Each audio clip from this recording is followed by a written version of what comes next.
One of the really exciting things I think about being in genomics today is that we use very modern tools to access very ancient variation. So this variation has been, in some cases it's been saved in our gene banks, and we can go to the gene bank and get many of the seeds that from the plants you see here.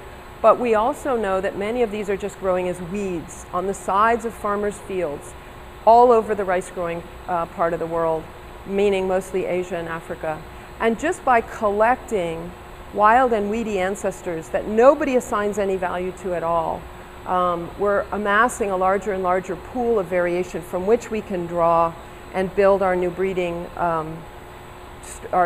stocks and new breeding strategies for the future. And it's entirely dependent on being able to understand the value that you can't see. So it's a genetic value, but you can't see it. But what is not obvious is that if you actually want to enhance the yield of a high-yielding rice cultivar today, your best strategy, your most rapid yield increase, may come from crossing to a low-yielding wild ancestor. And that's what our lab's been demonstrating, how to capture that variation in a high-value product for the breeding community, and then making that information available publicly so that people all over the world can better utilize this amazing fount. This is a wealth of variation that we just haven't been using. We never knew really how to do it efficiently. So one of the things that we try to exploit here is the variation that's available in the wild species of Oryza rufipogon or Oryza nivara, which are the ancestors of cultivated Asian rice, as well as Oryza barthii, which is the ancestor of cultivated African rice. The wild ancestors always have more variation than the cultivars, which are a small subset of the alleles and genes and variation that's available originally in their ancestor. In the case of Asian rice, we think we've captured about 40%, but anyway, less than half of the variation that we know exists in the wild ancestors. You can see the variation morphologically in some cases because the wild has certain growth habits that make it completely obvious that they're not cultivated types. I'm looking at really the morphological and the genetic diversity of these plants. And it's very important to consider also the wild ancestor species to our cultivated crop plants, because we can look for genetic diversity and also the morphological diversity represented by that genetic diversity in these wild ancestors that is not present in our cultivated crop plants today. And I'm looking for, specifically now in the greenhouse, looking at different shoot and reproductive architecture traits. This is a close-up of an Oryza rufipogon panicle. It's showing very wild characteristics. You can see these long awns. And this panicle is in bloom right now. So each of these spikelets, these individual things that look like rice grains, is a rice flower. Another trait of the wild species is that it has seed shattering, which is to say that the seed will fall off of the panicle when it's ripe.